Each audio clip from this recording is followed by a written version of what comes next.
Hello दोस्तों, अगर आपको कहीं चोट लग जाती है तो आपके शरीर से खून निकलना शुरू हो जाता है और यह प्रक्रिया थोड़ी देर बाद ही बंद हो जाती है। यानी जैसे आपको कहीं भी छोटी सी चोट लग जाए और वहां से खून निकलने लगता है और आप उसको दाब लेते हैं या कुछ समय के लिए जैसे दाबते हैं और उसके बाद छोड़ते हैं तो देखते हैं खून निकलना बंद हो जाता है। दोस्तों, इस प्रक्रिया को कहते क्या है, आइए आपको बताते हैं। दोस्तों, इस प्रक्रिया को कहते हैं क्लॉटिंग ऑफ ब्लड, यानी रक्त का जमना या रक्त का थक्का बनना। रक्त के थक्के बनने को हम कस्कडिंग प्रोसेस भी कहते हैं और इस कस्कडिंग प्रोसेस में लगभग 5 से 15 मिनट लगता है। इसीलिए जब आपको कहीं चोट लगती है और आप उसको दबा लेते हैं, 5 से 10 मिनट तक आप दबा कर रखते हैं, उसके बाद छोड़ देते हैं तो ब्लड बहना बंद हो जाता है। दोस्तों, इसके पीछे का कारण क्या होता है? क्योंकि जो कस्कडिंग प्रोसेस होती है यानी रक्त के थक्के बनने की जो प्रोसेस होती है वो लगभग 5 से 15 मिनट में कंप्लीट हो जाती है। आइए बताते हैं आपको, जो रक्त का थक्का बनना होता है इसकी कितनी स्टेजेस होती हैं और ये रक्त का थक्का कैसे बनता है।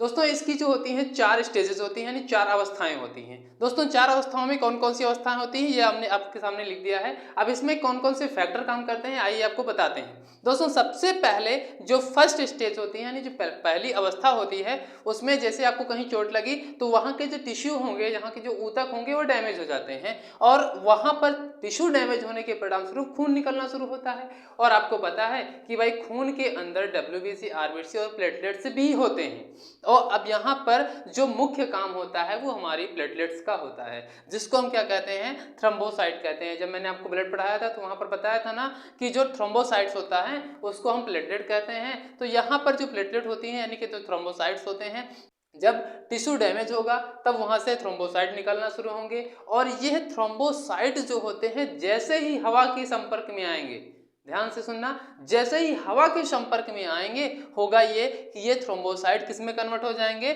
थ्रोम्बोप्लास्टिन में कन्वर्ट हो जाएंगे। अब जैसे सबसे पहले ध्यान से सुनना, डैमेज टिश्यू यानी कि कहीं भी अगर हमें चोट लगती है तो वहाँ के टिश्यू यानी ऊतक डैमेज होते हैं, वहाँ से WBC, RBC और प्लेटलेट्स निकलना शुरू होते हैं। जो प्लेटलेट्स होती हैं जिनको थ्रोम्बोसाइट कहते हैं, वो जैसे ही एयर के संपर्क में आएंगे वो कन्वर्ट हो जाएंगे थ्रोम्बोप्लास्टिन में। आपकी फर्स्ट स्टेज कंप्लीट हो जाती है। नेक्स्ट हम बात करें जो फर्स्ट स्टेज सेकंड स्टेज में आती है, यानी कि जो थ्रोम्बोप्लास्टिन होता है, भाई थ्रोम्बोप्लास्टिन, अब ये क्रिया जो हो रही है आपके घाव वाले यहाँ पर आपको कटा फटा है वहीं पर ये क्रिया चल रही है। अब जो थ्रोम्बोप्लास्टिन है, अब आपके ब्लड में मैंने बताया था कि कैल्शियम भी होता है।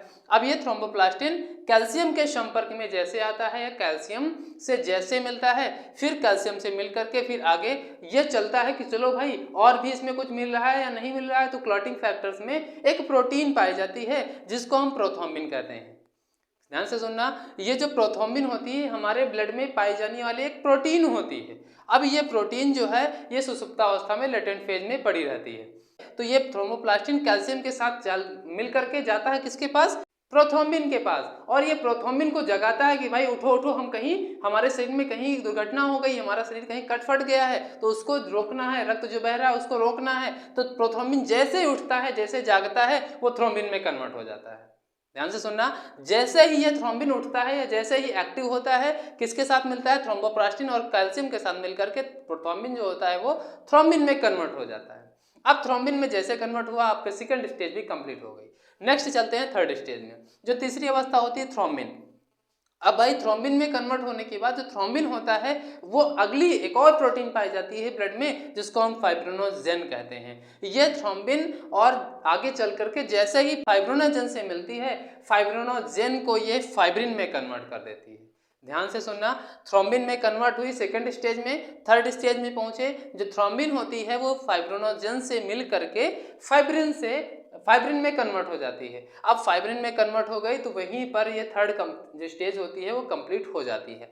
अगले स्टेज में चलते हैं तो चौथी स्टेज होती है फाइब्रिन। अब भाई जो फाइब्रिन होती है, आपको बता दें, जो फाइब्रिन होती है वो एक छलनी के जैसी संरचना होती है। कैसी होती है, एक छलनी के जैसे, भाई जैसे आपके घरों में छलनी होती है ना, उसी के जैसे ये फाइब्रिन धागे नुमा संरचना बना लेती है और एक छलनी के जैसे आकृति बना लेती है।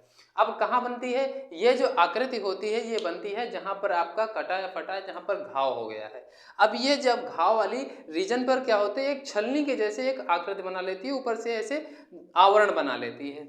अब होता यह है कि प्लाज्मा के साथ जो आपके WBC, RBC और प्लेटलेट्स हैं, ये लगातार बह जा रहे हैं, आपके शरीर से निकल रहे हैं। और जैसे ही ये छलनी बनती है, जो जैसे ही ये फाइब्रिन बनती है, तो आपको मैंने 4th स्टेज में लिखकर बता दिया है कि फाइब्रिन प्लस RBC, WBC और प्लेटलेट्स। भाई RBC, WBC और प्लेटलेट जो होते हैं, मैंने आपको पढ़ाया था कि ये सॉलिड मटेरियल्स होते हैं, और ये सॉलिड मटेरियल्स जैसे ही जाली में पहुंचते हैं वो एक दूसरे के ऊपर अढेर होते रहते हैं। यानी अढेर होना यानी इकट्ठे होते रहते हैं। अब जैसे हम मान लेते हैं कि ये जाली है, अब इधर से पीछे से कूड़ा कचड़ा यानी कि ये जो हमारे RBC, WBC प्लेटलेट जाते हैं और इसमें फंसते रहते हैं और एक स्थिति ऐसी आती है कि पूरी तरह से वो जो डैमेज हुआ था वो पूरी तरह से ब्लॉक हो जाता है। अब जैसे ही ब्लॉक होगा वहाँ से प्लाज्मा निकलना बंद हो जाएगा। अब जब प्लाज्मा निकलना बंद हो जाएगा तो भाई हम कहेंगे कि यहाँ पर ब्लड क्लॉट हो गया है।